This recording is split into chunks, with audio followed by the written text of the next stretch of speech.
Hello friends, I Kuldeep welcome you all to today's session of Daily News Analysis where we are going to look at the important news from the Hindu as well as Indian Express. So students, आज है 20th अगस्त और दोनों newspaper की जो important news है उनको हम go through करेंगे. ओके, सो सबसे पहले हम स्टार्ट करते हैं. जो सबसे इंपॉर्टेंट न्यूज़ आपकी दोनों न्यूज़पेपर में दिखती है, it is basically regarding the presidential reference which is being heard by the Supreme court.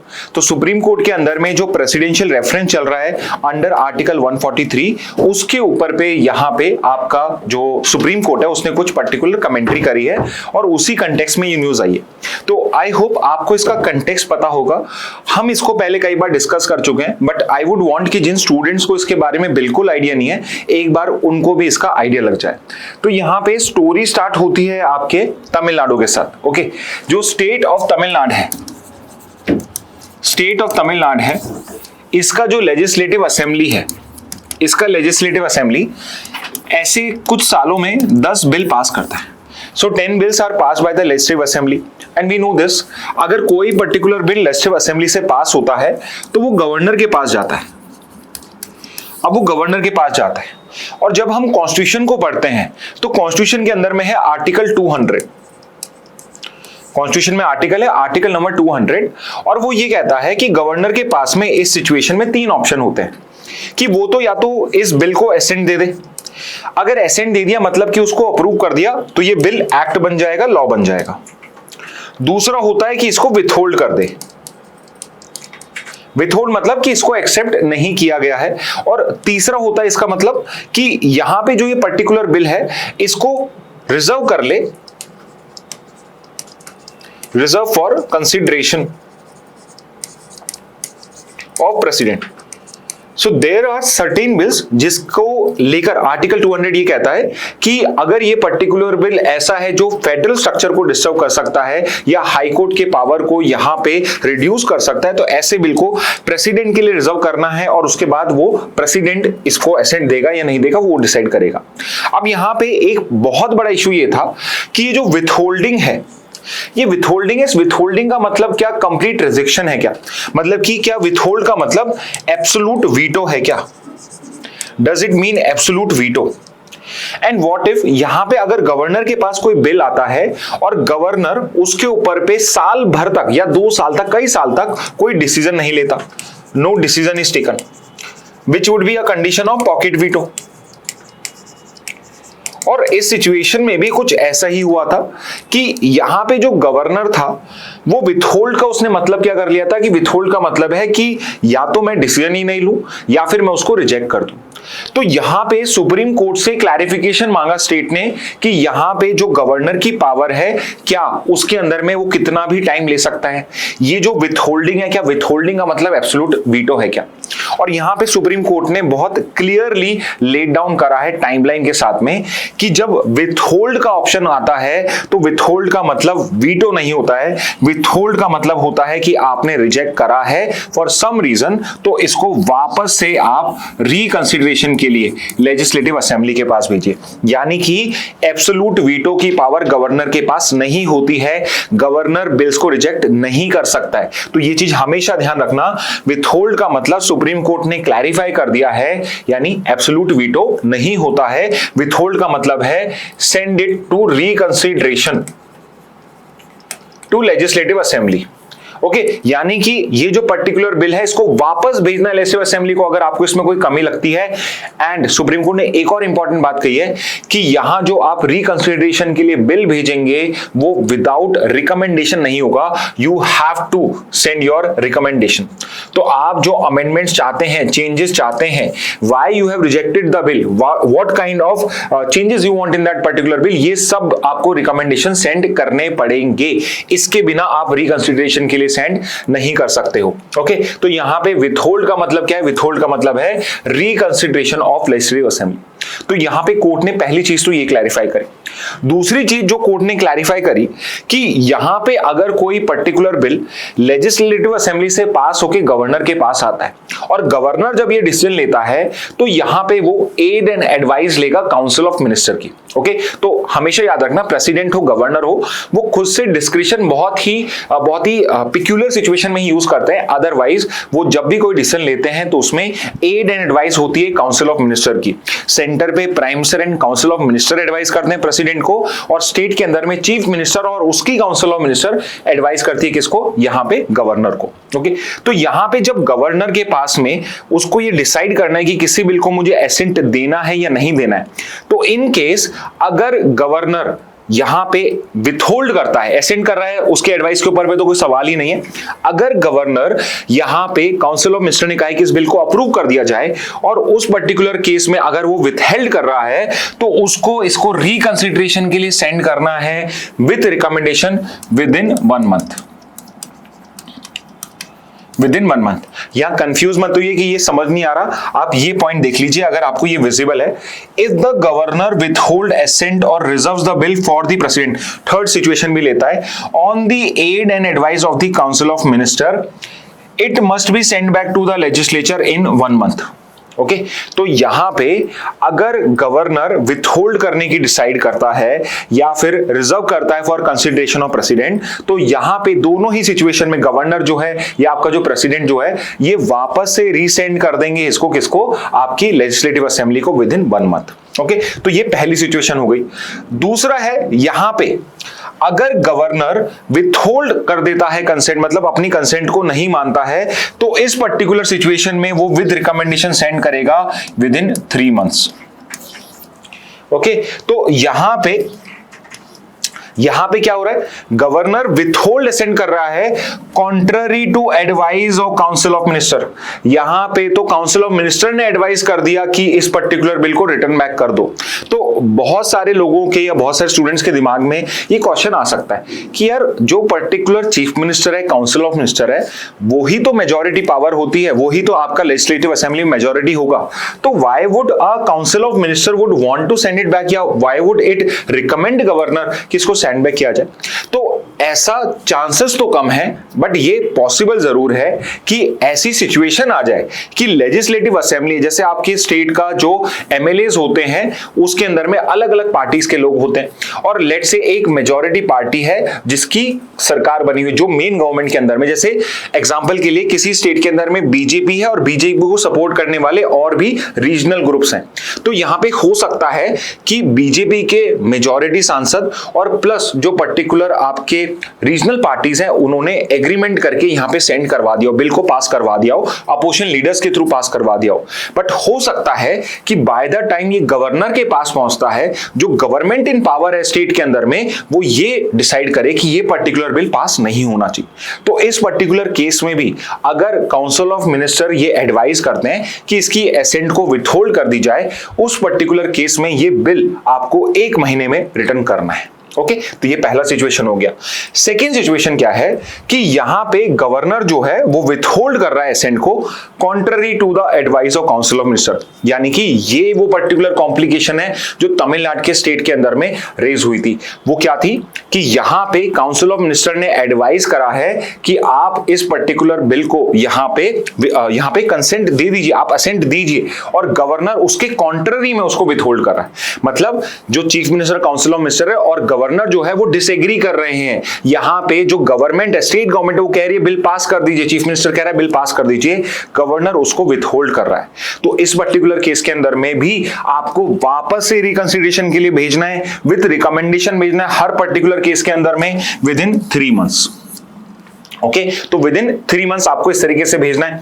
Third पे आते हैं, अगर यहां पे पर्टिकुलर गवर्नर को बिल रिजर्व करना है फॉर प्रेसिडेंट, यानी कि अगर गवर्नर रिजर्व करना चाहता है फॉर कंसिडरेशन ऑफ प्रेसिडेंट, तो यहां पे जो रिजर्व बिल है वो 3 महीने के अंदर में उसको रिटर्न करना पड़ेगा। तो ऐसे समझिए, अगर एसेंट हो गया तो यहां तो पास ही हो चुका है, यहां पे तो कोई डिस्प्यूट है ही नहीं। विथहोल्ड होता है। विथहोल्ड दो तरीके से हो सकता है, एक यहां पे गवर्नर और जो chief minister, council of minister है, वो सब एग्री कर रहे हैं कि विथहोल्ड करना है। उस सिचुएशन में एक महीने के अंदर में रिकंसिडरेशन के लिए सेंड कर रहे हैं। नेक्स्ट सिचुएशन होती है कि जो गवर्नर है विथहोल्ड कर रहा है contrary to advice of chief minister and council of minister, यहां पे 3 महीने का समय है। थर्ड सिचुएशन क्या है, गवर्नर रिजर्व करना चाहता है फॉर कंसिडरेशन ऑफ प्रेसिडेंट, तो जो रिजर्व करके प्रेसिडेंट को सेंड करने का डिसीजन है वो गवर्नर को 3 महीने के अंदर में लेना पड़ेगा। और फोर्थ सिचुएशन है कि अगर ये लेजिस्लेचर वापस से बिल को रिकंसीडर करता है और रीपास कर देता है, तो इस पर्टिकुलर केस में गवर्नर के पास में अब विथहोल्ड का, रिजर्व का ऑप्शन नहीं है, उसे एसेंट ही देना पड़ेगा।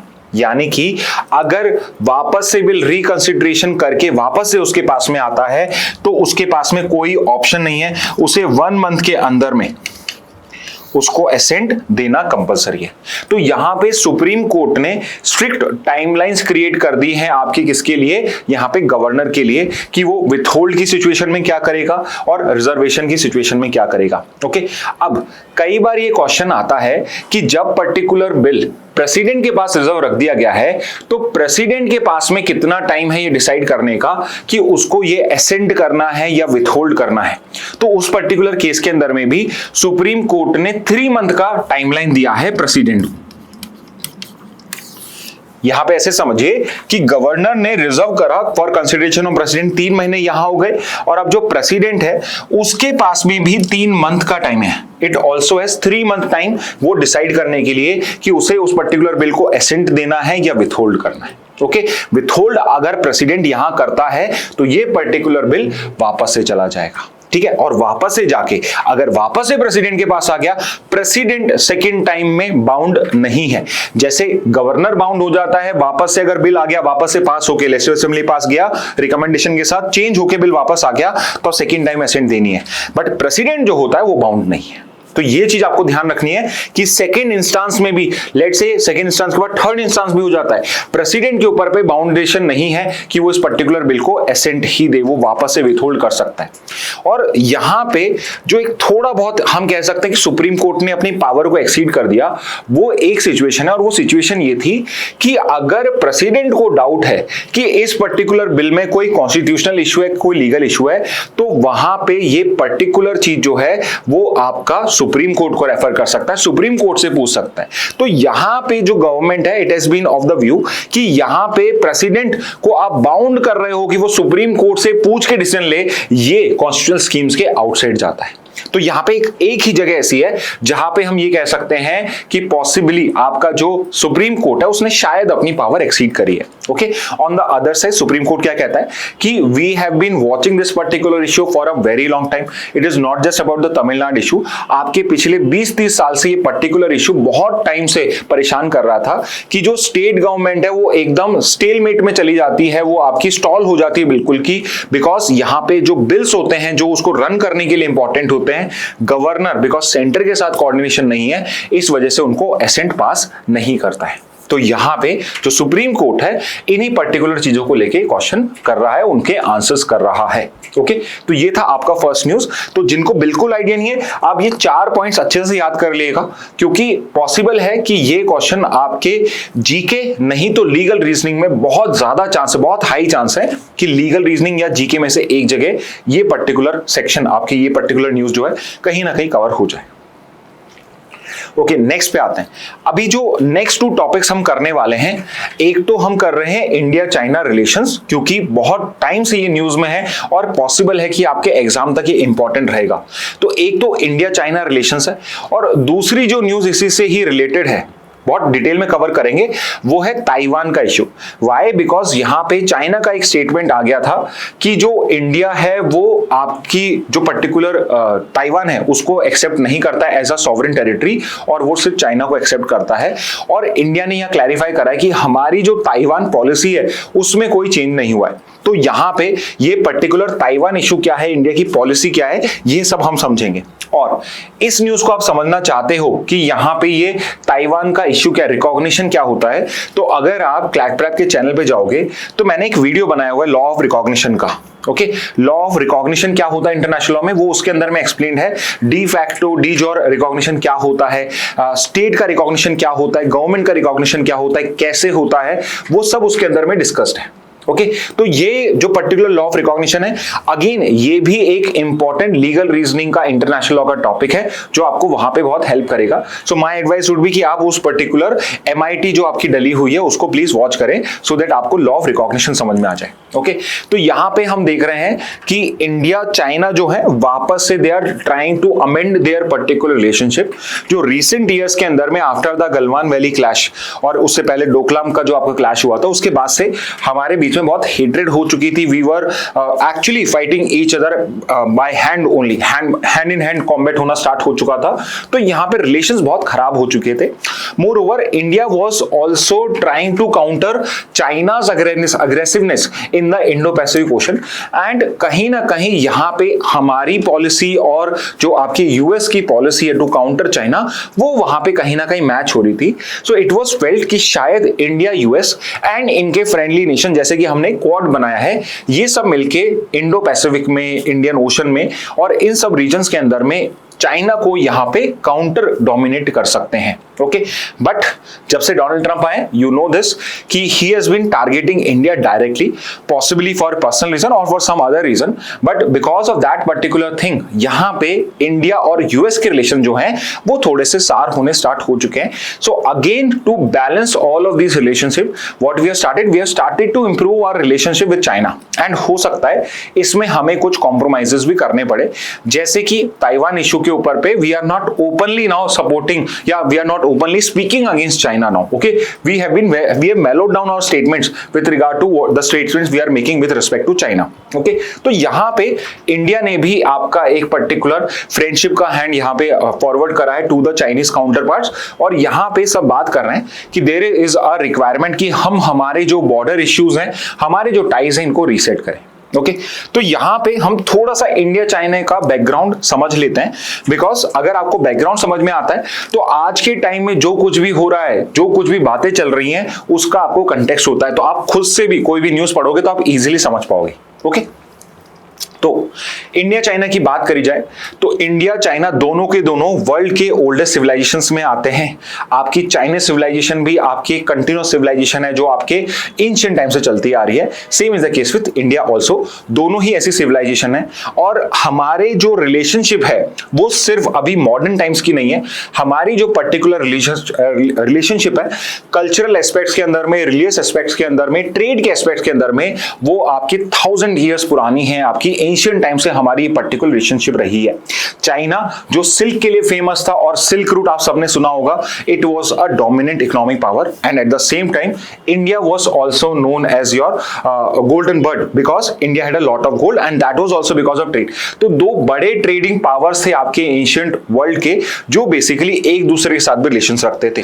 तो और यहां हमारा क्या है, कल्चरल और रिलीजियस रिलेशन भी बहुत ही बड़ा है, specifically with regard to Buddhism religion. Buddhism religion का जो पर्टिकुलर बर्थ प्लेस है वो इंडिया है, और यहीं से ये जो पर्टिकुलर आपका रिलीजन है, या जिसको आज हम कुंग फू कहते हैं, वो भी कहीं ना कहीं केरला के कलरी पट्टू करके एक पर्टिकुलर आपका मार्शल आर्ट्स होता है, उसी से वो डेवलप हुआ है। तो इस टाइप का हमारा कल्चरल और रिलीजियस आपका टाइज रहा है उस पर्टिकुलर कंट्रीज के साथ। ओके, और जब हम मॉडर्न टाइम्स में आते हैं तो चाइना जो है इट हैज बीन टुवर्ड्स, अगर इकोनॉमिक पॉलिसी की बात करिए, टुवर्ड्स कम्युनिज्म रहा है। इंडिया जो रहा है वो सोशलिज्म की तरफ रहा है।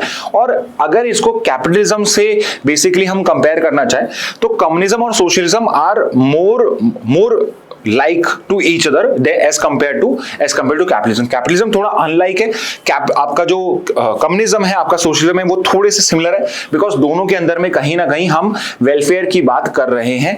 कैपिटलिज्म के अंदर में प्रॉफिट मेकिंग की बात होती है। ओके, और उसके बाद में इंडिया जो था वो भी ब्रिटिश कॉलोनी था, चाइना जो था वो भी कहीं ना कहीं ब्रिटिश कॉलोनी था, एंड दोनों ने कॉलोनिज्म इन वन फॉर्म और द अदर उसके जो पर्टिकुलर इल इफेक्ट्स हैं उनको यहां पे फेस करा है। ओके, और इसके बाद में दोनों ही कंट्रीज करीब करीब इंडिपेंडेंट 1-2 साल के गैप में ही हुए थे।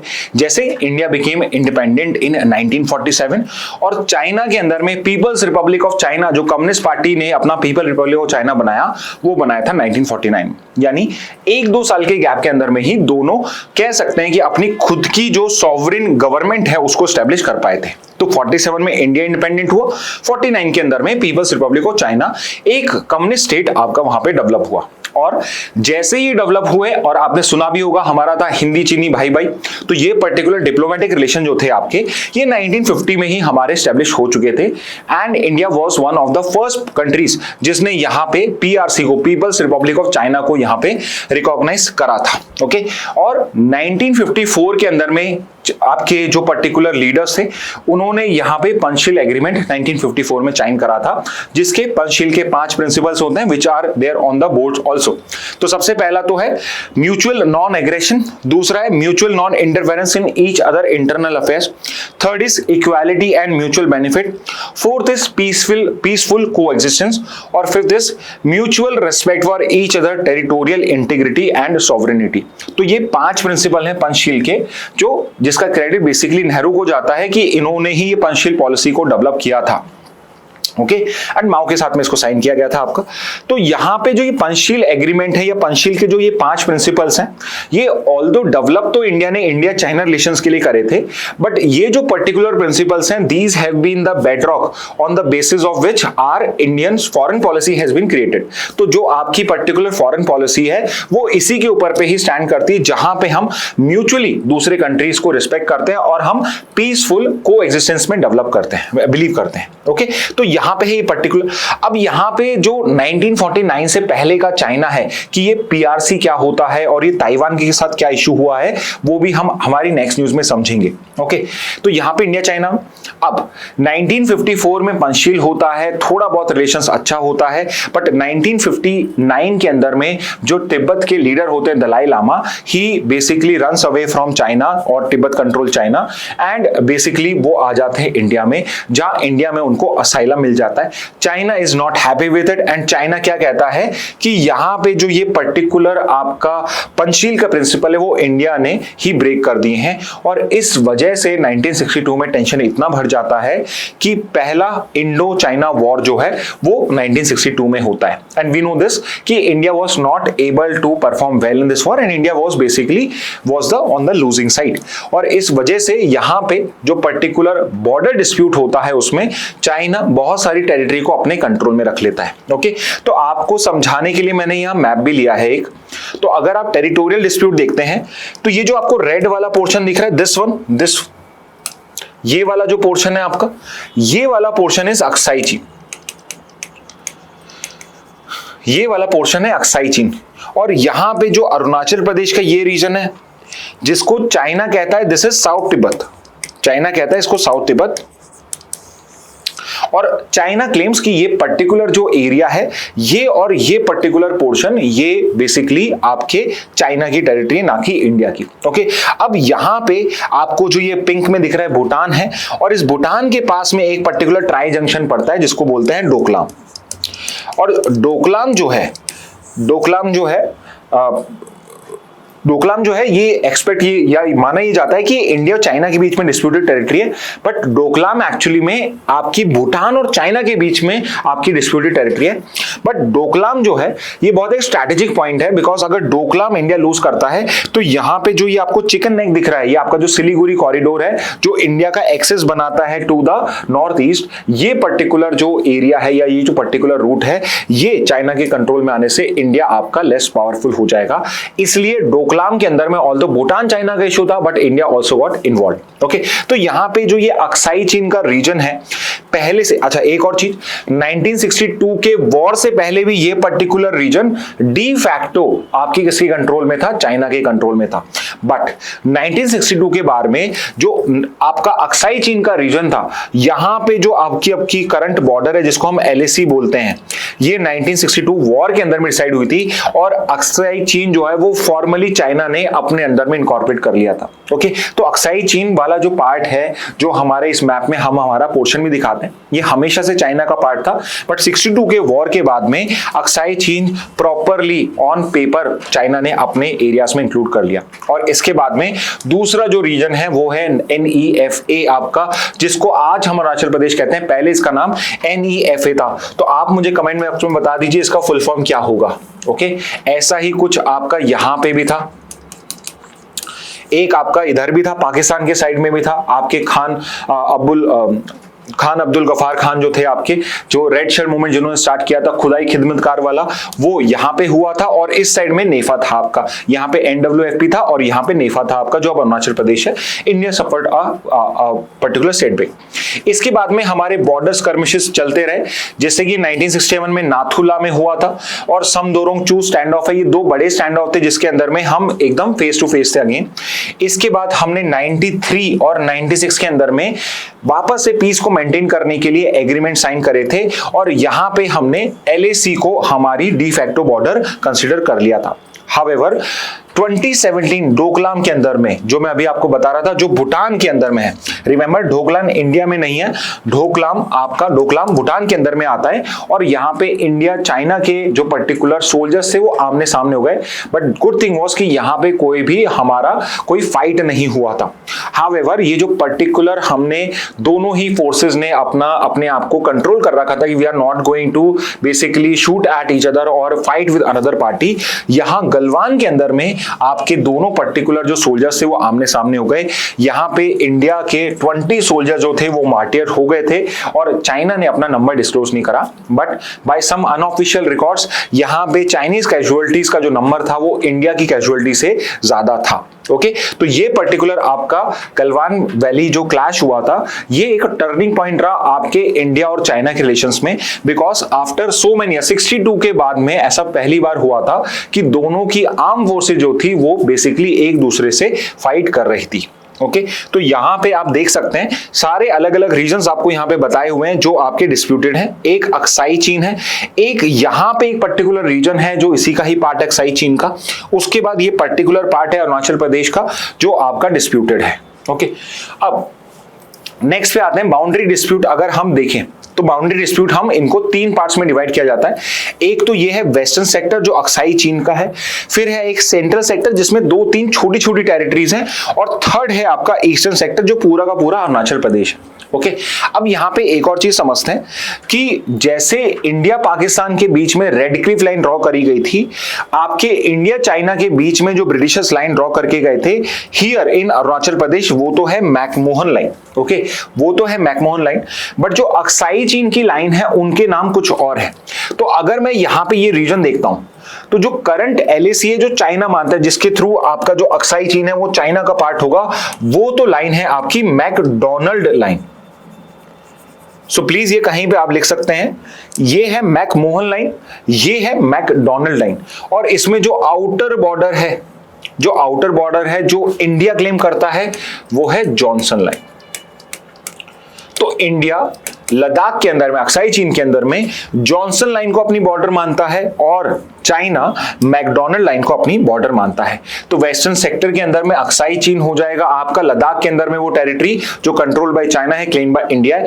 ईस्टर्न सेक्टर में you would have Arunachal Pradesh जो कंट्रोल बाय इंडिया है, क्लेम बाय चाइना है एज साउथ तिब्बत। ठीक है, थर्ड है मिडिल सेक्टर जिसके अंदर में आपके हिमाचल प्रदेश और उत्तराखंड के कुछ पर्टिकुलर पार्ट्स है जहां पे चाइना अपना क्लेम करता है, और करंटली आपकी LAC जो है ये पर्टिकुलर बॉर्डर है between India and China. Okay, इसके अलावा ये पर्टिकुलर चीज है जो आपको मुझे आंसर करनी है। ये 3 इंपॉर्टेंट ट्रेड पासेस हैं और ये अभी वापस से न्यूज में आ गए हैं बिकॉज इंडिया चाइना वापस से अपनी ट्रेड रीओपन करने वाले हैं थ्रू दिस लैंड रूट्स। तो एक नाथुला पास है, एक लीबू लेक पास है और एक शिपकिला पास है। इसके अलावा बहुत सारे पास होते हैं, बट ये 3 प्रॉपर ट्रेडिंग पास है जहां से ट्रक्स आपके मूव करते हैं बिटवीन इंडिया एंड चाइना। ये किस स्टेट्स के अंदर में है, ये तीनों किन स्टेट्स के अंदर में है, अलग अलग स्टेट्स के अंदर में है, ये आपको मुझे बताना है कि कौन सा पर्टिकुलर पास किस पर्टिकुलर लोकेशन पे आपको अवेलेबल होगा। ओके, तो ये ट्रेड पासेस का हो गया। इकोनॉमिक रिलेशंस की बात करी जाए इंडिया चाइना की, सो वी नो दिस कि इंडिया चाइना जो है वो आपके कह सकते हैं कि फर्स्ट नहीं तो second biggest partner, trading partner तो है ही।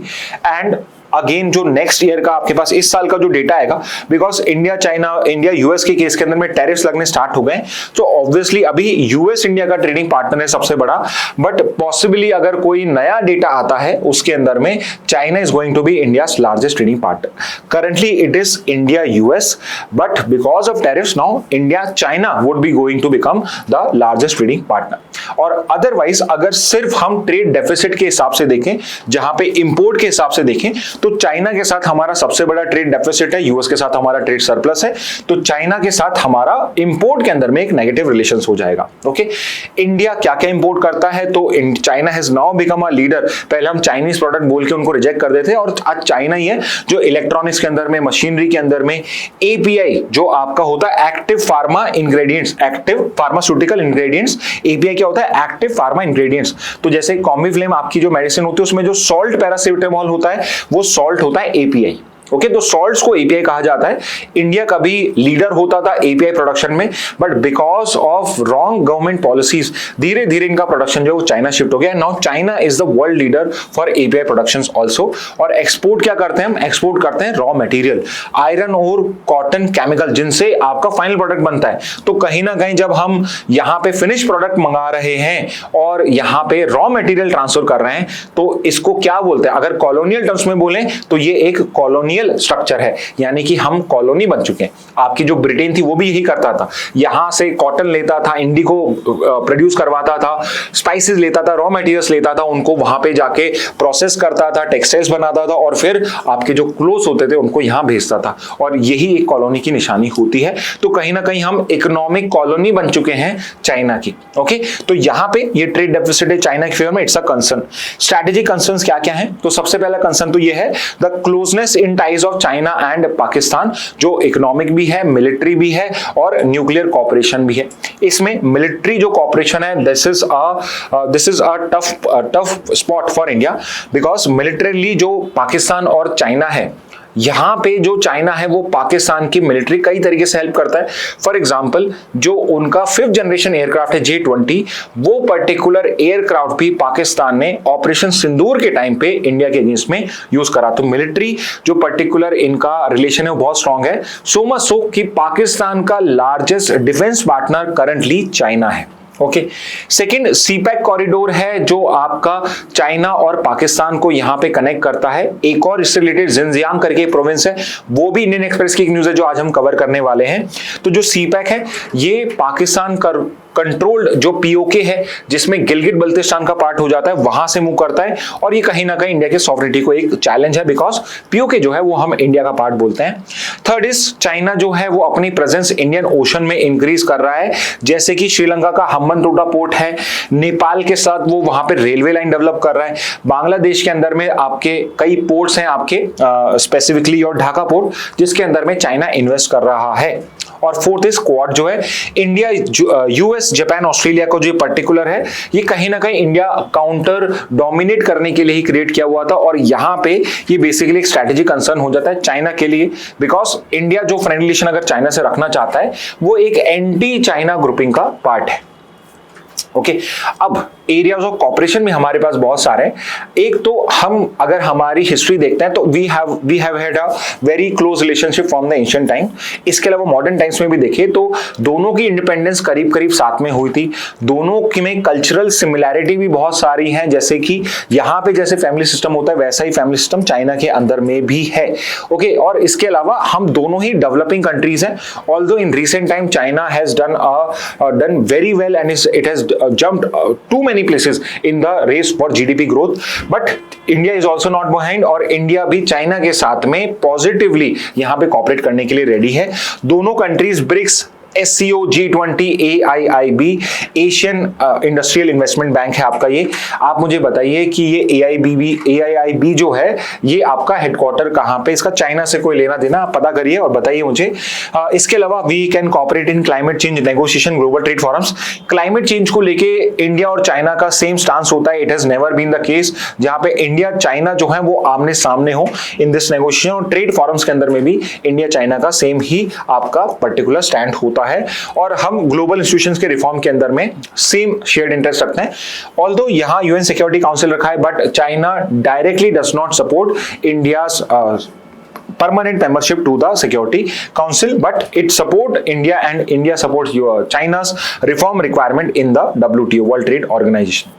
ओके, सिमिलरली यहाँ पे दूसरा जो इशू है वो ताइवान का इशू है। तो यहाँ पे मैंने एक मैप अटैच करा है, अगर आप मैप देखोगे तो अगर आप ये ताइवान देख पा रहे हो, येलो कलर का एक छोटा सा टेरिटरी है, ये ताइवान है, और ये जो इतनी बड़ी रेड कलर की टेरिटरी है ये आपका यहाँ पे चाइना हो जाएगा। But at one point of time जिसको आज हम ताइवान कहते हैं, उसको पहले बोला जाता था फॉर्मोसा आइलैंड। ताइवान का पहले नाम था फॉर्मोसा आइलैंड, और जो ये फॉर्मोसा आइलैंड टेरिटरी है ये बेसिकली चाइना की ही territory, this was part of China only.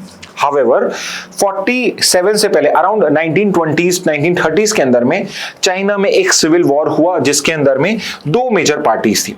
एक तो थी नेशनलिस्ट कुओमिंटांग, एक पार्टी तो है नेशनलिस्ट कुओमिंतांग KMT पार्टी थी, और दूसरे साइड में थी जो आज हम जिसको PRC बोलते हैं, वो थी आपकी communist party of China. Okay, तो 1927 से 1949 के बीच में ये पर्टिकुलर एक चाइना के अंदर में सिविल वॉर हुआ। What is civil war? Civil war is basically जब कंट्री के अंदर में ही दो particular groups to basically control the government और to basically do a revolution यहाँ पे आमने सामने आ जाते हैं। तो between this particular period it was the Kuomintang government जो आपकी पावर में थी, and CPC was the party जो बेसिकली इस सिस्टम को रिमूव करके कम्युनिस्ट रूल को सेटअप करना चाहती थी। फाइनली 1949 के अंदर में जो CPC कम्युनिस्ट पार्टी अंडर माओ जेडोंग, ये बेसिकली PRC को एस्टैब्लिश कर देते हैं। कहां पे? In the mainland. तो ये मेनलैंड इसको बोला जाता है because this is the larger land, और यहां पे जो KMT है और इसके जो लीडर्स हैं led by Chiang Kai Shek, he is known as a founder of Taiwan, founding father of Taiwan. ये बेसिकली फॉर्मोसा आइलैंड पे चले जाते हैं और वहां पे Republic of China ROC create करते हैं। तो आपने कई बार ये न्यूज में सुना होगा कि आपकी सिक्योरिटी काउंसिल के अंदर में जवाहरलाल नेहरू को ये ऑप्शन दिया गया था कि बिकॉज अभी चाइना का स्टेटस डिसाइडेड नहीं है, तो चाइना की जगह इंडिया जो है वो बेसिकली सिक्योरिटी काउंसिल का पर्टिकुलर मेंबर बन सकता है। But that is not true.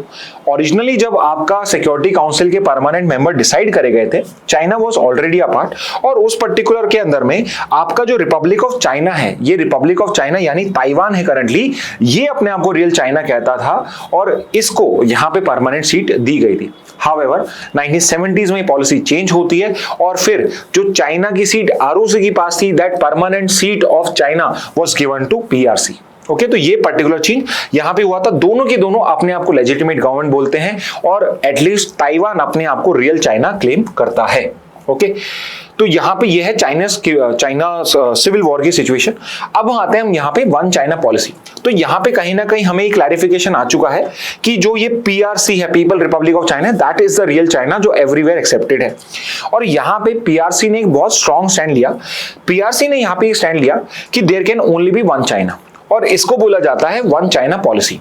और PRC जो है आपकी कम्युनिस्ट पार्टी, जो PRC है आपका मेनलैंड चाइना है, वो सिंपली इस पॉलिसी को यूज करता है कि अगर कोई भी कंट्री अगर हमारे साथ डिप्लोमेटिक रिलेशन बनाना चाहता है, फुल डिप्लोमेटिक रिलेशन रखना चाहता है, so then it has to accept the one China policy. इसको वन चाइना पॉलिसी एक्सेप्ट करनी पड़ेगी, और they have to say that Taiwan is an inalienable part of China. जैसे हम जम्मू एंड कश्मीर को इनएलिएनेबल पार्ट बोलते हैं, सिमिलरली ताइवान को भी उसको चाइना का पार्ट एक्सेप्ट करना पड़ेगा। विच मींस अगर आप वन चाइना पॉलिसी में मानते हो तो आप फुल डिप्लोमेटिक रिलेशनशिप सिर्फ एक चाइना के साथ कर सकते हो, और वो चाइना क्या है? वो है PRC। आप ताइवान के साथ में रिलेशनशिप नहीं कर सकते हो। तो यहाँ पे जिनको PRC को रिकॉग्नाइज करना है, must not establish formal relation with Taiwan. तो यहाँ पे फिर ये रिकॉग्निशन आ गया, इसलिए आई वुड वांट कि आप उस पर्टिकुलर MIT को देखें। ठीक है, तीसरा है ताइवान। ताइवान का सिचुएशन क्या है? तो Taiwan de facto independent state है, डी ज्योर नहीं है, डी फैक्टो इंडिपेंडेंट स्टेट है, जिसमें इसकी खुद की कॉन्स्टिट्यूशन है, इसकी खुद की मिलिट्री है, and more over communist party या आपका जो कम्युनिस्ट चाइना है उसके अंदर में तो वन पार्टी रूल है, और जो ताइवान है ये एक डेमोक्रेटिक कंट्री है, इट्स अ डेमोक्रेसी। ओके अब इंटरनेशनल रिकॉग्निशन पे आते हैं। तो initially like I just told you, Taiwan held China seat in the United nation. 1971 के अंदर में जनरल असेंबली ने डिसाइड करा कि ये जो पर्टिकुलर सीट ऑफ चाइना है this would be given to the PRC, not to the Taiwan. और करंटली अब ऐसे सिर्फ 12-13 कंट्रीज रखे हैं। कुछ एग्जांपल्स हैं, Guatemala, Paraguay, Eswatini, Vatican city, ये सब अभी भी ऑफिशियल डिप्लोमेटिक रिलेशंस मेंटेन करते हैं विद ताइवान, व्हिच मींस कि ये पर्टिकुलर कंट्रीज ताइवान के साथ रिलेशन रखेंगे, यानी कि ये चाइना को रिकॉग्नाइज नहीं करते, which means they do not have diplomatic relations with China. Okay, तो ये कुछ एग्जांपल्स हैं, ऐसे 12-13 कंट्रीज हैं। तो अगर आपसे कभी कोई क्वेश्चन आ जाए कि which of the following countries does not recognise, तो जितनी भी मेजर कंट्री हैं, इंडिया है, जापान है, यूएस है, सब चाइना को रिकॉग्नाइज करते हैं as the main China, one China policy को एक्सेप्ट करते हैं, और ताइवान के साथ में वो डी फैक्टो रिलेशन रखते हैं, डिप्लोमेटिक रिलेशंस नहीं रखते हैं। ओके, बट मेंटेन इनफॉर्मल और economic relations with Taiwan including India also. India का स्टैंड क्या है, तो हमने ये पिछली न्यूज में भी देख लिया था कि जो इंडिया है उसने 1950 में ही पीआरसी को रिकॉग्नाइज कर लिया था और वन चाइना पॉलिसी को यहाँ पे ये फॉलो करता है। फॉर्मल डिप्लोमेटिक रिलेशंस नहीं है ताइवान के साथ में, बट यहाँ पे इंडिया जो है उसके साथ में economic, cultural and technological tie maintain करता है। व्हाट अबाउट यूएस, यूएस का स्टैंड क्या है, यूएस ने भी वन चाइना पॉलिसी को एक्सेप्ट कर लिया है सिंस 1979। पिंग पोंग डिप्लोमेसी करी गई थी with the help of Pakistan, तो चाइना और यूएस को क्लोज लाने में पाकिस्तान का रोल भी रहा है। तो 79 के अंदर में वन चाइना पॉलिसी यूएस ने एक्सेप्ट कर ली थी, but at the same time US का एक ताइवान रिलेशंस एक्ट है, इनफॉर्मल रिलेशंस है, बट यहाँ पे मिलिट्री रिलेशंस बहुत इंपॉर्टेंट है।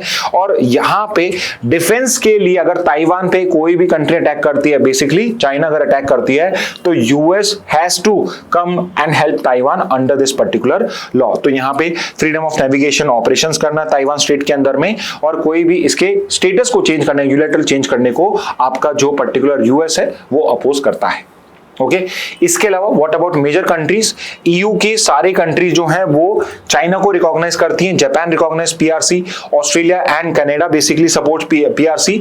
रशिया एंड पाकिस्तान जो है ये ताइवान को टोटली कोई इनफॉर्मल रिलेशंस भी नहीं दोनों कंट्री के, और ये चाइना का फुल स्टांस जो है उसको एक्सेप्ट करते हैं। What about cross state relation, तो बेसिकली ताइवान स्टेट है विच डिवाइड्स चाइना एंड ताइवान। ये भी एक क्वेश्चन हो गया आपका कि चाइना और ताइवान को कौन डिवाइड करता है, so it is not south China see anything, it is the Taiwan state जो डिवाइड करता है।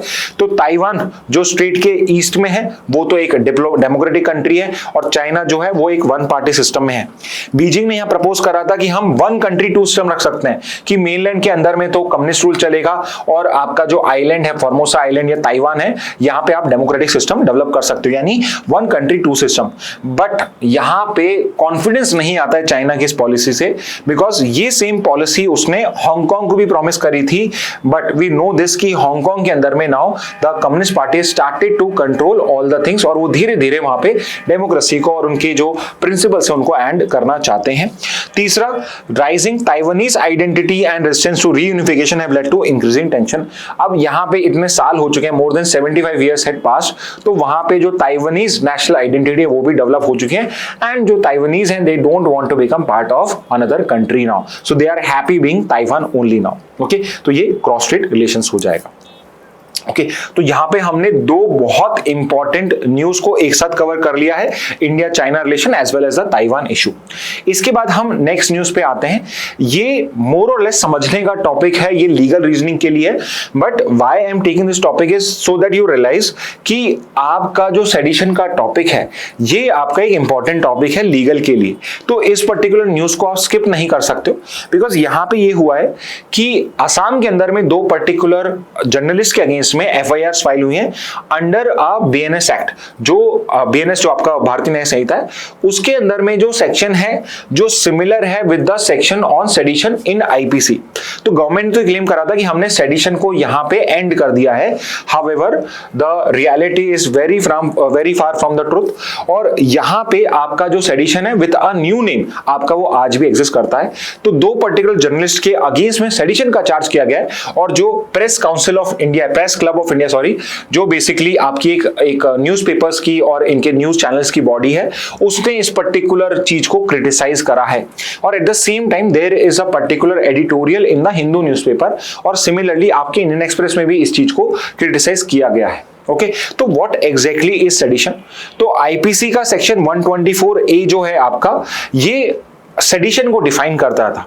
और आपका जो भारतीय न्याय संहिता है उसके अंदर में सेक्शन 154 है, नेक्स्ट स्लाइड में हम देखेंगे, सेक्शन 154 है जो यहां पे आपको डिफाइन करता है डिसअफेक्शन और basically endangering the sovereignty of the state. और यहां पे जब हम इनको अप्लाई करते हैं तो गवर्नमेंट इज क्लेमिंग कि सेडिशन अलग था और 154 अलग है, बट जब इनको अप्लाई किया जाता है तो जो सेक्शन 154 है उसका एप्लीकेशन भी एग्जैक्टली सिमिलर है एज कंपेयर टू सेडिशन।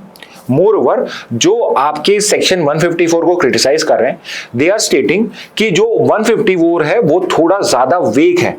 इसके अंदर में 124 के अंदर में तो इंटेंशन होना चाहिए, यानी यू हैव टू प्रूव कि ये इंटेंट के साथ किया गया है, बट 154 के अंदर में इंटेंशन भी हो सकती है और नॉलेज भी हो सकती है। यानी कि अगर मैं ये अज्यूम करूं कि अगर आपने ये एक्ट किया है तो आपके पास में नॉलेज थी कि ऐसा हो सकता है, तो उस बेसिस पे भी आपको 154 में गिल्टी डिक्लेयर किया जा सकता है। तो यहां पे आपका जो सेक्शन 154 है विच is basically sedition by different name, इसको सुप्रीम कोर्ट में पहले ही चैलेंज किया हुआ है और अभी तक उस पर डिसाइड नहीं करा है। Okay, on the other side sedition का जो पर्टिकुलर लॉ था, सुप्रीम कोर्ट ने उसको अनकॉन्स्टिट्यूशनल डिक्लेयर नहीं करा था, बट इस पर्टिकुलर लॉ को इन अबेयंस कर दिया था। जैसे इंडस वाटर ट्रीटी को इंडिया ने इन अबेयंस पुट कर दिया है, सिमिलरली इसको भी इन अबेयंस पुट कर दिया गया था। तो 124A के अंदर में सेडिशन क्या कहता था?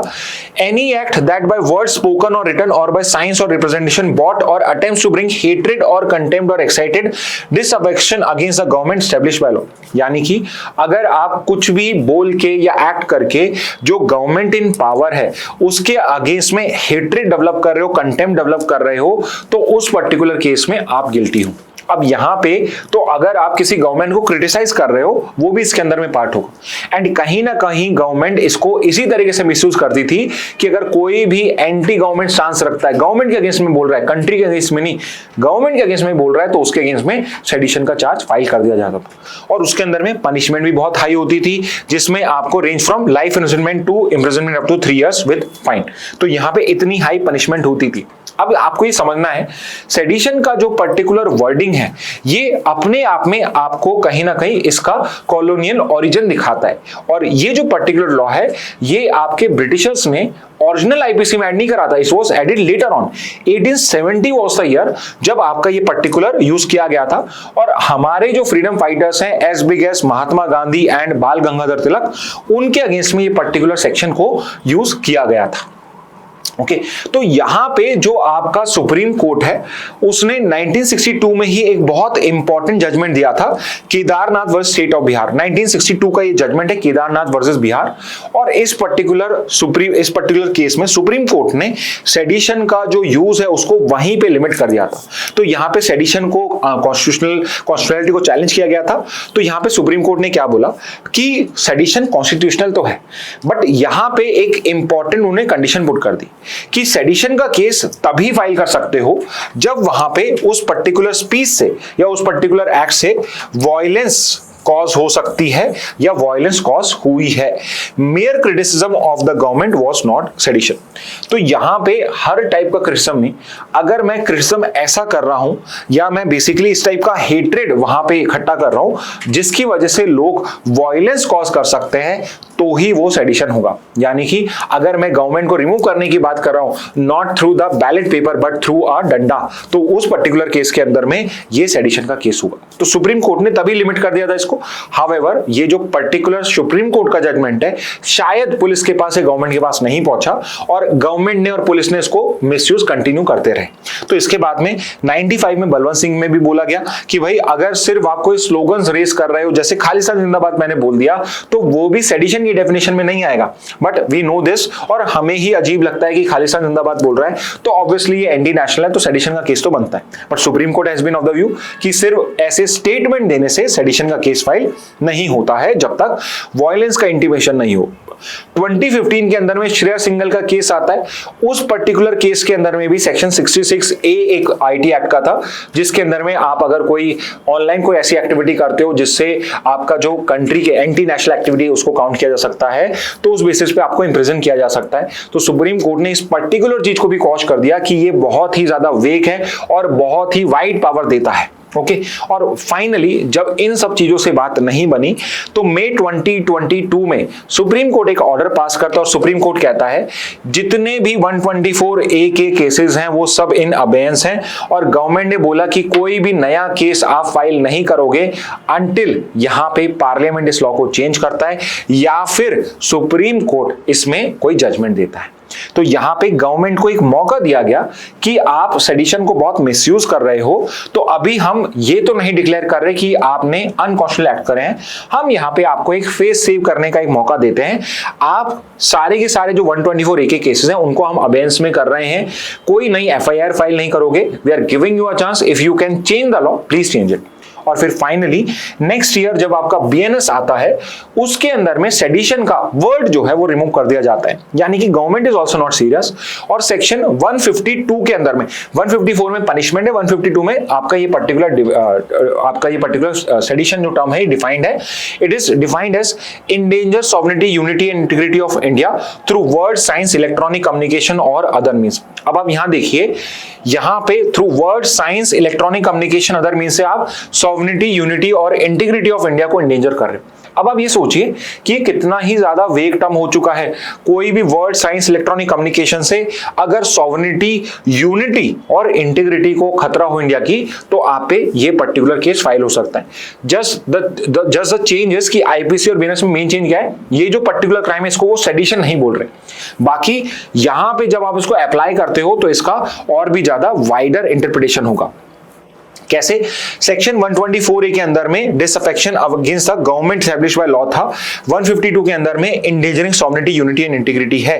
तो 124 के अंदर में इंटेंट रिक्वायर्ड था, ठीक है, 124A के अंदर में इंटेंट रिक्वायर्ड था, 152 के अंदर में even without clear malicious intent भी आपको ट्राई किया जा सकता है। यानी कि 154 के अंदर में 152 के अंदर में BNS के अंदर में सिर्फ नॉलेज के बेसिस पे विदाउट इंटेंट भी आपको चार्ज किया जा सकता है अगर यहां पे आपसे उन इंसिडेंट्स को कनेक्ट किया जा सकता है। इफ यू नो कि कोई भाषण दिया जाएगा उससे वायलेंस हो सकता है, नॉलेज है कि वायलेंस पॉसिबल है, तो यहां पर आप गिल्टी हो नए लॉ के अंदर। बट पुराने लॉ में क्या था, आपने कोई पर्टिकुलर भाषण दिया विद द इंटेंट कि यहां से वायलेंस हो जाए तो आप गिल्टी हो। तो आप फर्क आई होप समझ पा रहे होगे। 124 में भाषण दिया, आपको पता है या आप चाहते हो इससे वायलेंस हो जाए तो सेडिशन है। 154 में आपने भाषण दिया, आपको नॉलेज है कि इससे हिंसा हो सकती है, इससे वायलेंस हो सकता है, तो भी आप गिल्टी हो। तो यहां पे ये मेन डिफरेंस है जो 124 152 के अंदर में आता है। नेक्स्ट पे आते हैं, Netanyahu slams Macron for fuelling anti semitic fire. तो वी नो दिस कि फ्रांस ने, आपके यूके ने और एक थर्ड कंट्री और है जिसने डिसाइड करा है कि सितंबर के अंदर में वो पैलेस्टीन को रिकॉग्नाइज कर लेंगे। फिर से रिकॉग्निशन आ गया, तो ये रिकॉग्निशन बहुत ज्यादा न्यूज में आ रहा है, तो मेरे को लीगल रीजनिंग में इंपॉर्टेंट लगने लग गया ये अब। ओके, तो यहां पे जो कंट्रीज है पैलेस्टीन को रिकॉग्नाइज कर रहे हैं और यहां पे नेतन्याहू जो इजराइल के प्राइम मिनिस्टर हैं, एक जूइश कंट्री के प्राइम मिनिस्टर हैं, दे आर क्लेमिंग जो फ्रांस है वो एंटी सेमेटिक यहां पे स्टेटमेंट, या मैक्रोन जो है आपके फ्रांस के प्रेसिडेंट, वो यहां पे एंटी सेमेटिक स्टेटमेंट्स दे रहे हैं और फ्रांस भी इसको लाइटली ले रहा है। फ्रांस कह रहा है कि ये जो नेतन्याहू के स्टेटमेंट्स हैं इनका भी इनको आंसर दिया जाएगा। यानी कि France is also serious right now कि यहां पे जो इजराइल गाजा के अंदर में कर रहा है, this can not be taken lightly, this could be even in terms of France statement, it can be taken as genocide also now. Okay, तो यहां पे ये जो सेमेटिज्म है या एंटी सेमेटिज्म है, इसका मतलब क्या होता है? अब ये मैं आपको इसलिए बता रहा हूं बिकॉज ये आपका जो पर्टिकुलर टर्म्स है इनके बेसिस पे इंग्लिश में, रीजनिंग के अंदर में, जीके के अंदर में कहीं पर भी क्वेश्चन आ सकता है। तो जो ये सेमेटिज्म है जिसको हम हेट्रेड अगेंस्ट जू कहते हैं, ओरिजिनली ये जो पर्टिकुलर वर्ड है, ये पर्टिकुलर वर्ड सिर्फ जू से रिलेट नहीं करता था, और सेमाइट वर्ड जो होता है ये लैंग्वेज रिलेटेड वर्ड है। और सेमेटिक लैंग्वेज या सेमाइट लैंग्वेज कौन सी होती हैं? तो वो लैंग्वेजेस हैं जो आपके इस मिडल ईस्ट के रीजन में बोली जाती थी, जैसे कि सिर्फ और सिर्फ जूस जो बोलते हैं, हिब्रू जो आपके इजराइल की लैंग्वेज है या जूस की लैंग्वेज है, सिर्फ वही नहीं, हिब्रू, अरेबिक, अरामिक और अम्हारिक, ये पर्टिकुलर वहां की लैंग्वेजेस है। जैसे इंडिया के अंदर में बहुत सारी तमिल है, तेलुगु है, ऐसे ये मिडिल ईस्ट की लैंग्वेज है। हिब्रू है, अरेबिक है, अरामैरिक है और Amharic spoken by people of this particular region है। तो 19th सेंचुरी, अच्छा, तो सेमाइट कौन हो गए? जो ये लैंग्वेज बोलते हैं, ठीक है। तो सेमेटिक पीपल कौन हो गए? जो ये लैंग्वेज बोलते हैं।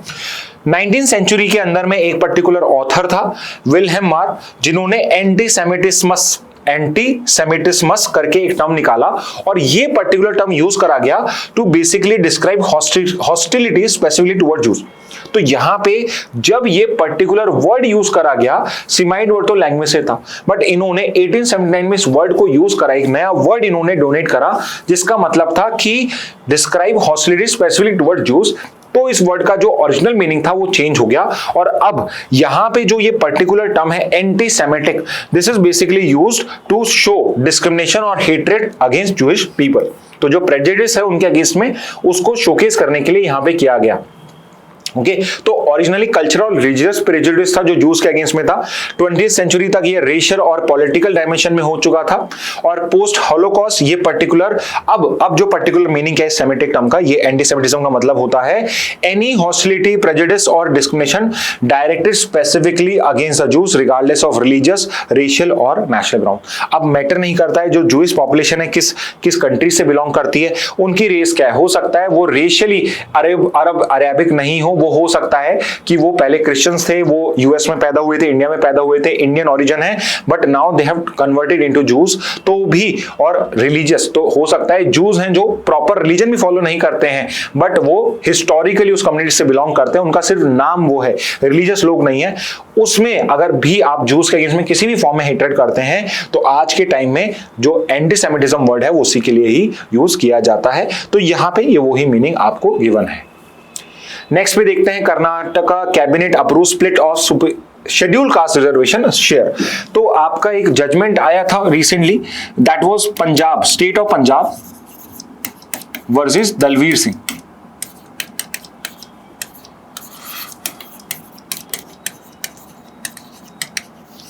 ओके ये पर्टिकुलर जजमेंट आया था और इस पर्टिकुलर जजमेंट के अंदर में सुप्रीम कोर्ट ने ईवी चन्नैया करके केस था उसको ओवररूल कर दिया है। ईवी चन्नैया केस के अंदर में सुप्रीम कोर्ट ने क्या कहा था कि जो शेड्यूल कास्ट हैं, शेड्यूल ट्राइब्स हैं, इनको हम सब कैटेगराइज नहीं कर सकते। ओके और दलवीर सिंह केस के अंदर में सुप्रीम कोर्ट ने क्या कहा है, remember it correctly, schedule caste जो है, not schedule tribes, schedule caste के अंदर में हम कास्ट को सब कैटेगराइज कर सकते हैं। मतलब कि शेड्यूल कास्ट के अंदर में एग्जांपल के लिए से ए कास्ट है, एक बी कास्ट है, एक सी कास्ट है, एक डी कास्ट है। ए कास्ट जो है वो because of previous steps, because of proper education ये फॉरवर्ड हो चुकी है।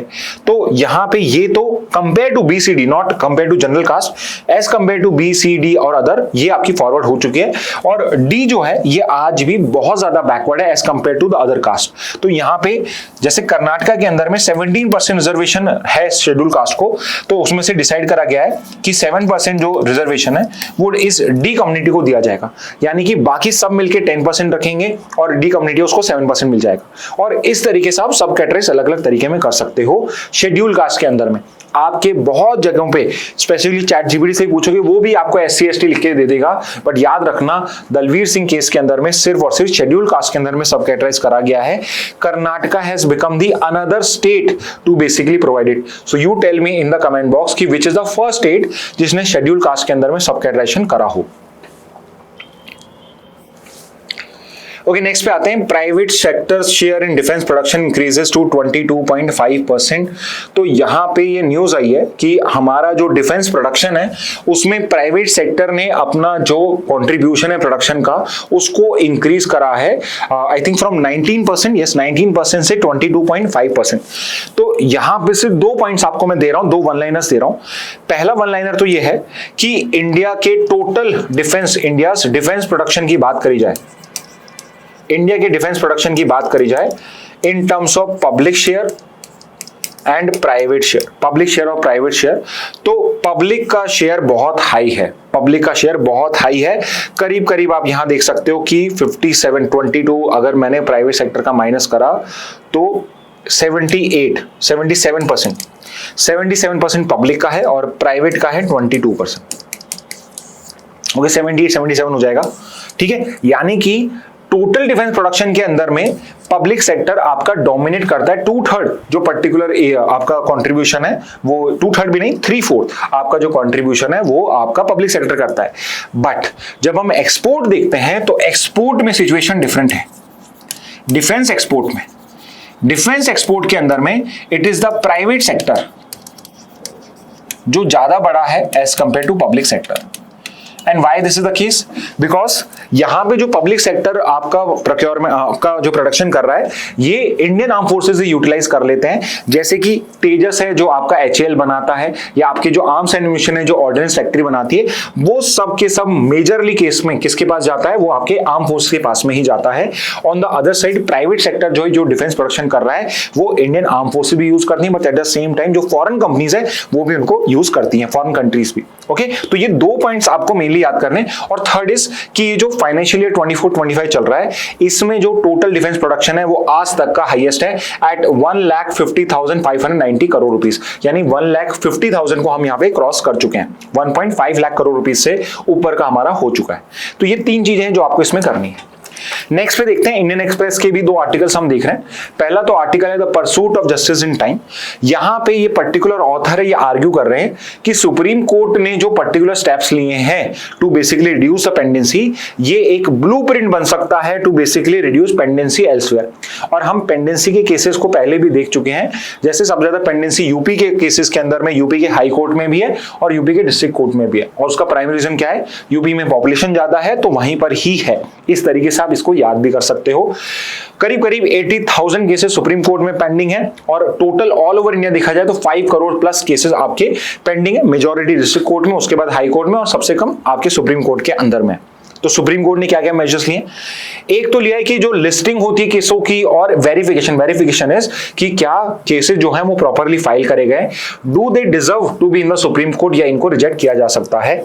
सेकेंड इज कि एक रजिस्ट्रार्स कोर्ट यहां पे इंट्रोड्यूस किया गया है, जिसमें अगर आपको ये चैलेंज करना है कि आपका जो रिजेक्शन हुआ है केस का ये प्रॉपर नहीं है, तो आपको rather than going to a full court, आप कोर्ट के पास ना जाके रजिस्ट्रार कोर्ट के अंदर में डिफेक्टिव केसेस के लिए आप वहां पे बात कर सकते हो। Third is differentiated case management. तो यहां पे कोर्ट ने क्या करा है? कैटेगराइज करा है केसेस को। ओल्ड और शॉर्ट केसेस हैं जिनको इजीली यहां पे हम फटाफट से डिस्पोज कर सकते हैं, उनको हमने यहां पे एक साथ क्लासिफाई करा है। और प्राइमरीली हम प्राइमेसी उनको दे रहे हैं बिकॉज पुराने केसेस हैं और बिकॉज शॉर्ट हैं, जल्दी निपटारा हो सकता है, इसलिए पहले उनको प्रायोरिटी पे ले रहे हैं, जिससे क्या हमारे केसेस जो हैं वो डिस्पोज ऑफ जल्दी हो रहे हैं। थर्ड इज एडमिशन, जिस दिन आपको फाइल करना है उसके लिए 2 पर्टिकुलर डेज फिक्स कर दिए हैं। ट्यूसडे और वेडनेसडे को ये एडमिशन की ही हियरिंग करी जाती है। और सुपेस करके आपका एक एआई प्लेटफॉर्म है जो सुप्रीम कोर्ट यूज करता है। सुपेस का फुल फॉर्म क्या है मुझे कमेंट बॉक्स में बताइए। एआई बेस्ड प्लेटफॉर्म है जो बेसिकली केस की लिस्टिंग के अंदर में, ट्रांसलेशन के अंदर में, इन सब में हेल्प करता है सुप्रीम कोर्ट के अंदर में। रिमेंबर, सिर्फ और सिर्फ लिस्टिंग के अंदर में, ट्रांसलेशन में, प्रिपरेशन में, सिनॉप्सिस में, इसमें हेल्प करता है, but not for decision making. Decision making जजेस ही करेंगे। ओके, तो यहां पे ये ऑथर आर्ग्यू कर रहे हैं कि पेंडेंसी को हैंडल करने के लिए जो की मेजर्स हैं ये सुप्रीम कोर्ट ले सकता है।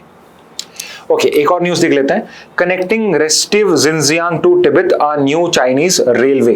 तो यहां पे आपका जिनजियांग करके एक प्रोविंस है। तो अगर आप ये मैप देखेंगे, this is China's map. China's में जो ये जिनजियांग दिख रहा है ये भी चाइना का पार्ट है। अगर मैं यहां पे ये इंडिया आपको दिख रहा है, अगर तिब्बत ड्रॉ करूं तो करीब करीब तिब्बत ऐसा है। ये जो रीजन है दिस इज तिब्बत, ठीक है। और इस मैप में आप देखोगे तो जिनजियांग प्रोविंस, यहां तिब्बत तक तो पहले ये जो येलो कलर में पहले से आपकी रेलवे लाइन है जो तिब्बत तक आती है, इसको अब यहां से जिनजियांग से कनेक्ट, होतान जो दिखाया हुआ ये होतान जो है इससे कनेक्ट किया जाएगा। तो यहां पे ये जो पर्टिकुलर रेलवे लाइन है ये क्यों इतनी इंपॉर्टेंट है कि इसको हम इंडिया में भी पढ़ रहे हैं? बिकॉज लेट्स से कि अगर मैं नॉर्थ ईस्ट में रेलवेज बना रहा हूं, चाइना के न्यूज़पेपर में क्यों रिपोर्ट होगा? बट सिमिलरली यहां पे हम इसको इसलिए डिस्कस कर रहे हैं बिकॉज ये जो जिनजियांग प्रोविंस है ये आपका चाइना का ऐसा पर्टिकुलर प्रोविंस है, एक स्टेट है जहां पे बहुत ज्यादा ह्यूमन राइट इश्यू रेज होते हैं। यहां पे चाइनीज गवर्नमेंट को ह्यूमन राइट वायलेशन के लिए क्वेश्चन किया जाता है। क्यों किया जाता है? As you can see, Xinjiang province की जो बॉर्डर है वो कजाकिस्तान, किर्गिस्तान, ताजिकिस्तान, अफगानिस्तान, इन सब पर्टिकुलर स्टेट से करती है। चाइना बॉर्डर्स जो जिनजियांग प्रोविंस है आपका, including India, Pakistan, Afghanistan, Kazakhstan, इन सब कंट्रीज से होती है। यू कैन सी हियर कि ये सारी कंट्रीज कौन से रिलीजन की हैं? ये मुस्लिम रिलीजन को फॉलो करती हैं। और जिनजियांग जो है, यहां पर भी तुर्की मुस्लिम्स जो हैं वो बेसिकली इसमें टर्किश मुस्लिम जो होते हैं वो ही उनका प्रोविंस है ये पर्टिकुलर। एंड चाइना जो है वो बिकॉज कम्युनिस्ट पार्टी है और कम्युनिज्म के अंदर में रिलीजन को स्पेस नहीं दिया जाता है, तो यहां पे जिनजियांग के अंदर में भी उनको रिलीजन फॉलो करना अलाउ नहीं है। और चाइना ने पहले एज चाइना सेज कि हमने पीसफुली ये चीज का एक रिजल्ट निकालने की कोशिश करी, एक पर्टिकुलर सॉल्यूशन निकालने की कोशिश करी, बट जो ये पर्टिकुलर जिनजियांग के अंदर में मुस्लिम्स हैं, they have become radicalised and they are not ready to accept China sovereignty over them. और इस वजह से they have to use particular force, और उस पर्टिकुलर फोर्स को बोलते हैं री एजुकेशन कैंप। इन सब के अलावा चाइना एक और स्ट्रेटेजी यूज करता है, वो इस पर्टिकुलर रीजन की डेमोग्राफी चेंज करना चाहता है। डेमोग्राफी कैसे चेंज होती है कि भाई यहां पे तुर्किश मुस्लिम्स रहते हैं, जो चाइनीज की एथनिसिटी है, चाइनीज के जो लोग हैं वो हैं हैन चाइनीज। जैसे हम एथनिकली हम इंडियंस हैं, चाइनीज जो होते हैं वो एथनिक वाइज देखा जाए तो वो हैन चाइनीज हैं। जैसे कोई कोरियन होता है, जापानीज होता है, चाइनीज में मेजर कम्युनिटी जो है, मेजर जो एथनिसिटी है वो हैन चाइनीज है। तो यहाँ पे चाइना क्या कर रहा है कि जो हैन चाइनीज इस रीजन में जाके सेटल होना चाहते हैं वो यहाँ पे इजीली सेटल हो सकते हैं, गवर्नमेंट उन्हें सपोर्ट करेगा। और इस वजह से क्या हो रहा है, यहाँ पे जो तुर्की आपके मुस्लिम्स हैं उनकी तो पॉपुलेशन कम होती जा रही है कंपैरिजन के अंदर में, और हैन चाइनीज की पॉपुलेशन यहां पे बढ़ती जा रही है, सो दैट जिनजियांग के अंदर में जो डेमोग्राफिक मिक्स है उसको चेंज किया जा सके। ओके, तो ये जो पर्टिकुलर चीज है, यहां पे कुछ टेररिस्ट ग्रुप भी एक्टिव हैं आपके, और यहां पे जो पर्टिकुलर कम्युनिटी है, मुस्लिम कम्युनिटी है, उनको बोला जाता है उगियार। ठीक है, आई थिंक यहां पर भी कहीं मेंशन होगा आपका, ये रहा Ugyars, a Turkic speaking predominantly Muslim ethnic community with cultural and religious ties to China, central Asia. तो यहाँ पे ये उगियार्स मुस्लिम्स के बारे में भी बात चल रही है। तुर्किक मुस्लिम स्पीकिंग है आपके, मुस्लिम एथनिक कम्युनिटी है आपकी माइनॉरिटी, जिनका सेंट्रल एशिया के साथ भी कल्चरल और रिलीजियस टाइज रह चुके हैं। ओके, तो यहाँ पे ये इन कंट्रीज के साथ में इसकी बॉर्डर टच होती है, और अब यहाँ पे बिकॉज इट वांट्स कि यहाँ पे इकोनॉमिक चेंजेस भी करे जा सके, हैन चाइनीज का भी कर दिया, इकोनॉमिक चेंजेस भी करे जा सके, सो दैट इसको कंट्रोल किया जा सके। ओके, जिनजियांग क्यों इंपॉर्टेंट है? एक तो ये लोकेशन अगर आप देखोगे, ये जो पर्टिकुलर चाइना का मैरीटाइम आपका सिल्क रूट था पुराना एशियन, वो यहीं से ही मूव करता था, और इसके अलावा ये इंपॉर्टेंट पार्ट है चाइना के बेल्ट एंड रोड इनिशिएटिव का, जो एक इंफ्रास्ट्रक्चर इनिशिएटिव है। ये रीजन आपके एनर्जी सोर्सेज में रिच है, रेयर अर्थ, क्रिटिकल मिनरल जो होते हैं उसकी कैटेगरी रेयर अर्थ में भी ये आपका इंपॉर्टेंट रोल प्ले करता है, और ये लैंड कॉरिडोर है जो चाइना को कनेक्ट करता है with central Asia, western Asia और यूरोप। यहीं से ही अगर चाइना को लैंड बॉर्डर से यहां पे यूरोप तक भी जाना है तो उसको जिनजियांग होके ही जाना पड़ेगा, तो इसलिए ये इंपॉर्टेंट रोल है। ओके, एलिगेशन क्या अगेंस्ट चाइना? सिंस 2010 यहां पे reports of re education camps है for Uyghurs, which is basically China claim करता है ये आपके री एजुकेशन कैंप है, बट यहां पे कहीं ना कहीं उनको कन्वर्ट करने की कोशिश है, उनको ब्रेन वॉश करने की कोशिश है। अगर हम इस तरीके से देखिए, अगर वो टेररिस्ट एक्चुअल में है तो वहां पे उनको री एजुकेट किया जा रहा है, बट अगर हम यहाँ पे उन्हें एज नॉर्मल पर्सन रखें, एक रिलीजियस कम्युनिटी से बिलोंग करता करे, तो उनको हम यहाँ पे ब्रेन वॉशिंग भी कहा जा सकता है, और असिमुलेट करने की कोशिश है उनको हैन चाइनीज कल्चर के अंदर में। वेस्टर्न कंट्रीज ह्यूमन राइट के एक्सपर्ट जो ग्रुप्स हैं वो चाइना को एक्यूज करते हैं committing human right abuses and cultural genocide.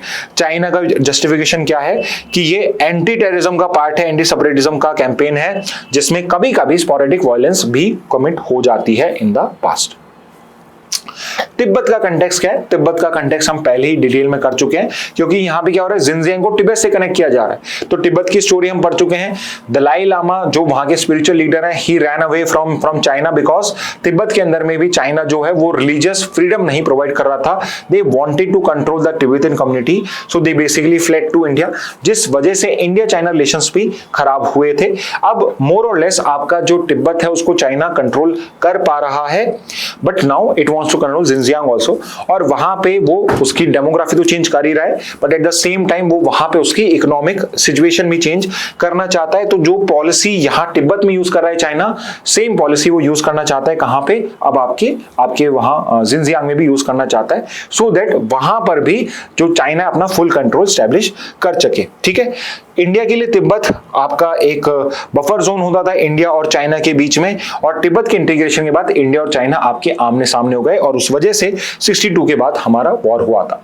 तो यहां जिनजियांग और तिब्बत का जियोपॉलिटिकल एंगल क्या है, दोनों फ्रंटियर रीजन है, फ्रंटियर मतलब बॉर्डर रीजन्स हैं, तो यहां पे चाइना जो है अगर अपने आप को पूरा सेफ रखना चाहता है तो फ्रंटियर रीजन्स को भी वो फुली कंट्रोल करना चाहता है।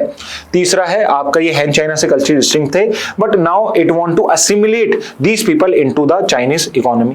इंडिया का स्टेक क्या है यहाँ पे, दलाई लामा को होस्ट करना, तिब्बत विषय को होस्ट करने की वजह से हमारा ये जो इश्यू है ये इंडिया चाइना रिलेशन में एक इंपॉर्टेंट इश्यू बनता है, सेंसिटिव इश्यू है। और इंडिया तिब्बत का जो बॉर्डर इश्यू है ये भी आज हमारे पर्टिकुलर जो सिक्योरिटी कंसर्न्स है उनको शेप करता रहता है।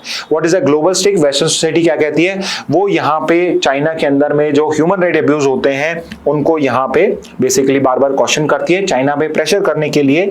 However, Islamic countries are silent. Why? Because China is very powerful और इस्लामिक कंट्रीज के खुद के इश्यूज हैं, अगर वो चाइना के अगेंस्ट में आ जाएंगे, so no one, US is obviously looking to somehow control these particular regions। तो अगर वो चाइना के भी अगेंस्ट में आ जाएंगे तो उस पर्टिकुलर केस में कोई भी सुपर पावर उनके सिचुएशन में या उनकी कंट्री में उन्हें सपोर्ट नहीं करेगा, specifically in the case of dictatorship. इसलिए जो पर्टिकुलर चाइना है वो इजिली तिब्बत और जिनजियांग को जैसे चाहता है वैसे कंट्रोल कर पाता है। ओके, तो ये है जिनजियांग का इशू। ओके, तो स्टूडेंट्स ये थी आपकी important news from the Hindu and Indian express. करीब करीब जितनी भी इंपॉर्टेंट न्यूज है वो हमने आज कवर कर ली है। अगर कोई न्यूज फिर भी मिस हो गई है तो आप कमेंट बॉक्स में बताइए, हम नेक्स्ट सेशन में उसको भी कवर करेंगे। With this message let's end today's session. Thank you and have a very nice